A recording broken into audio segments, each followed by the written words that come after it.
কোরআনেতে এত মধু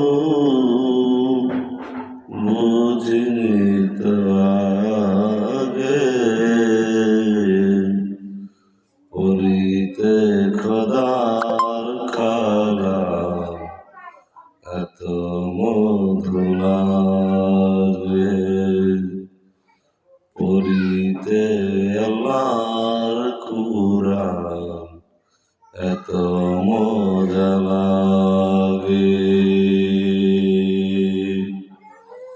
কোরআন পড়তে মজা লাগে কিনা বলবেন সবাই? কোরআন পড়তেও মজা, শুনতেও মজা। কোরআন পড়লেও সব, শুনলেও সব। পৃষ্ঠাগুলো আমলের উদ্দেশ্যে উল্টালেও সব। আল্লাহু আকবার।